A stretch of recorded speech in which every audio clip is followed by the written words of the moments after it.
తిరుమల వెంకటేశ్వరుని 5 రూపాలు 3 గంటలు. విమాన వెంకటేశ్వర స్వామి. తిరుమల వెంకటేశ్వరుని 5 రూపాలు. తిరుమల వెంకటేశ్వరుని ఆలయంలో మూల విరాట్ కాకుండా మరో 4 మూర్తులున్నాయి.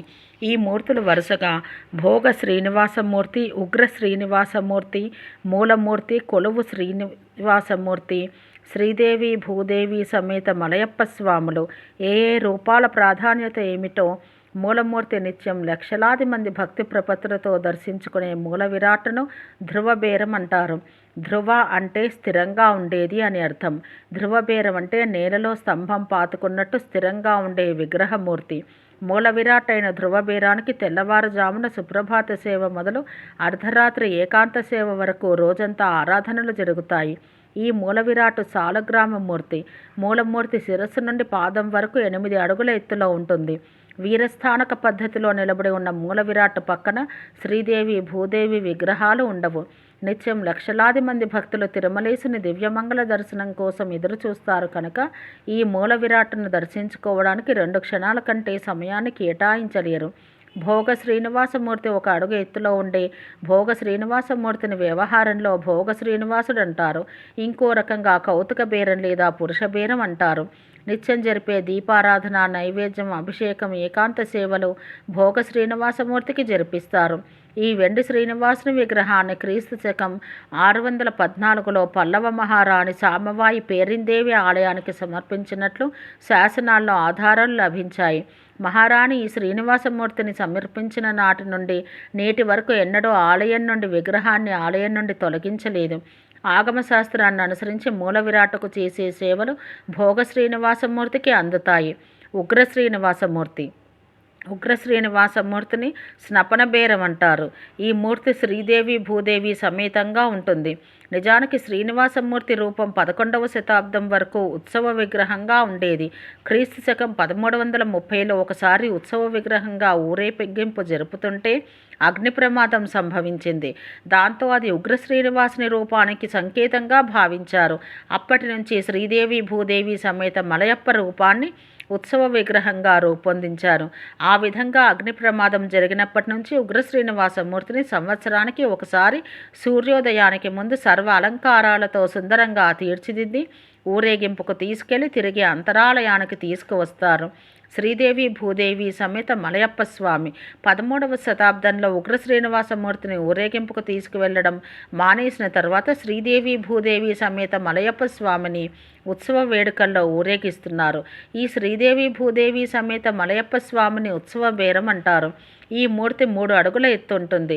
బ్రహ్మోత్సవాలతో సహా ప్రతి ఉత్సవంలో శ్రీదేవి భూదేవి సమేత మలయప్ప స్వామినే ఊరేగిస్తారు. కొలువు శ్రీనివాసమూర్తి గర్భగుడిలో మూల విరాట్ పక్కన ఉండే మరొక చిన్న విగ్రహాన్ని కొలువు శ్రీనివాసమూర్తి అంటారు. ఆగమ పరిభాషలో బలిబేరం అంటారు. మూల విరాట్కు తోమాల సేవ నిర్వహించిన తర్వాత కొలువు శ్రీనివాసుని బంగారు సింహాసనంపై ఉంచి పంచాంగ శ్రవణం చేస్తారు. తిరుమలలో ఆ వేళ జరిగే ఉత్సవ వేడుకలు ఏమైనా ఉంటే వాటి వివరాలు తెలియజేస్తారు. శ్రీవారి హుండీలో గత రోజు వచ్చిన కానుకల వివరాలు, ఆదాయ వ్యయాలు తెలియజేస్తారు. 3 గంటలు.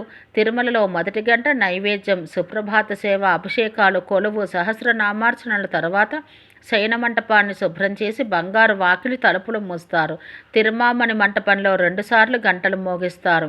ఇలా తిరుమామణి మంటపంలో గంటలు మోగగానే అర్చకులు స్వామివారికి తొలి నైవేద్యం సమర్పిస్తున్నట్టు ప్రకటిస్తారు.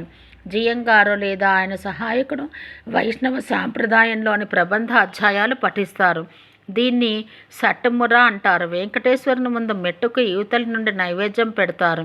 స్వామివారికి నైవేద్యంగా పులిహోర, దద్దోజనం, లడ్డూలు, వడలు, పొంగలి, చక్ర పొంగలి, అప్పాలు, పోలీలు నివేదిస్తారు. నైవేద్యం స్వామివారికే కాకుండా విశ్వక్సేనుడు, గరుడు, నిత్యాసురులకు కూడా నివేదిస్తారు. ఇలా గంటలు మోగించి నైవేద్యం సమర్పించడాన్ని వ్యవహారంలో మొదటి గంట లేదా ఆలయ గంట అంటారు. ఆలయం మొదటి గంట అంటారు. తిరుమలలో 2వ గంట. అర్చన. తిరుమలేశుని దేవాలయంలో అష్టోత్తర శతనామార్చన తర్వాత 2వ గంట మోగిస్తారు. ఈ సాంప్రదాయాన్ని 2వ గంట లేదా అపరాహ్న పూజ అంటారు. ఇలా 2వ గంట మోగించినప్పుడు స్వామివారికి 2వసారి నైవేద్యం సమర్పిస్తారు.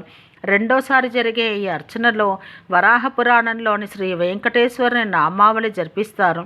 పోటు నుండి తెచ్చిన అన్నప్రసాదాలు, పిండి వంటలు స్వామివారికి నైవేద్యంగా సమర్పిస్తారు. ఆనక తాంబూలం సమర్పించి కర్పూర హారతి ఇస్తారు. తిరుమల వెంకటేశ్వర ఆలయంలో 2వ గంట మోగినప్పుడు చేసే అష్టోత్తర నామార్చన చూసేందుకు భక్తులను అనుమతించరు. ఇది ఏకాంత సేవ. ప్రత్యేక సేవల కోసం టిక్కెట్ కొనుక్కున్న భక్తులు నివేదించిన చెరుపులు, పన్యారాలు మొదలైన నైవేద్యాలను తిరుమల వెంకటేశ్వరునికి సమర్పిస్తారు. భక్తులు తెచ్చిన దాంట్లో నుండి కొంత మాత్రమే వెంకటేశ్వరునికి సమర్పించి తక్కిన పదార్థాలను వారికి తిరిగి ఇచ్చేస్తారు. తిరుమలలో 3వ గంట. తిరుమల వెంకటేశ్వర ఆలయంలో ఉదయం జరిపే తోమాల సేవ రాత్రిపూట కూడా జరుపుతారు. ఆ సేవ అనంతరం స్వామివారికి హారతి ఇచ్చి అష్టోత్తర శతనామార్చన చేస్తారు. శ్రీదేవి, భూదేవి మూర్తులకు లక్ష్మీనామార్చన జరుపుతారు. ఆ సమయంలో 3వ గంట మోగిస్తారు. అప్పుడు నైవేద్యాన్ని సమర్పిస్తారు. అనంతరం సర్వదర్శనం తిరిగి ప్రారంభమవుతుంది. తిరుమల విమాన వెంకటేశ్వర స్వామి. పూర్వం తిరుమల శ్రీ వెంకటేశ్వర ఆలయ అర్చకులు 9 మంది స్వామివారి ఆభరణాలు ధరించారు. అది స్వామివారి దర్శనానికి వచ్చిన విజయనగర రాజు కంటపడింది. దాంతో ఆ రాజుకు ఆగ్రహం ముంచుకు వచ్చింది. 9 మంది అర్చకులను విచక్షణారహితంగా అక్కడికక్కడే చంపేశాడు. నరహత్య మహాపాపం అనుకుంటే ఒకరు కాదు, ఇద్దరు కాదు, ఏకంగా 9 మందిని హత్య చేశాడు రాజు. పైగా పవిత్ర దేవాలయంలో హత్య చేశాడు. అది సామాన్య దోషం కాదు, మహాపాపం. ఆ పాప పరిహారం కోసం వ్యాసరాయలు ప్రయత్నించారు. 12 ఏళ్ల పాటు భక్తులెవరిని ఆలయంలోనికి అనుమతించలేదు. వ్యాసరాయల వారు గర్భగుడిలో ప్రవేశించి పాప నివృత్తి అయ్యేందుకు కఠోర దీక్షతో పూజలు నిర్వహించారట. ఆ 12 ఏళ్ల కాలంలో భక్తులకు గర్భగుడిలో ఉన్న మూల విరాట్ను దర్శించుకునే భాగ్యం కలగలేదు. కానీ అందుకు ప్రతిగా ఆనంద నిలయ విమానం మొదటి అంతస్తులో స్వామివారి విగ్రహాన్ని ప్రతిష్ఠించారు. ఇలా ప్రతిష్ఠించిన వెంకటేశ్వర స్వామివారి విగ్రహం ఉత్తర వాయువ్యంలో ఉంటుంది. అప్పుడు ప్రతిష్ఠించిన స్వామివారి విగ్రహమే విమాన వెంకటేశ్వర స్వామి. అప్పుడు స్వామివారికి బదులుగా ప్రతిష్ఠించిన విమాన వెంకటేశ్వర స్వామిని ఇప్పటికీ భక్తి శ్రద్ధలతో దర్శించుకుంటారు. తిరుమల వెళ్ళిన భక్తులు తప్పనిసరిగా విమాన వెంకటేశ్వర స్వామిని దర్శించుకోవడం ఆచారంగా మారింది. ప్రస్తుతం ఆనంద నిలయానికి ఉత్తర వాయువ్యంలో విమాన వెంకటేశ్వరుని విగ్రహం వద్ద బంగారు, వెండి పూత పూసి మరింత శోభాయమానంగా తీర్చిదిద్దారు. తిరుమల దర్శించుకున్న భక్తులు తప్పనిసరిగా విమాన వెంకటేశ్వరుని దర్శించుకుంటారు. ఓం శాంతి శాంతి శాంతి.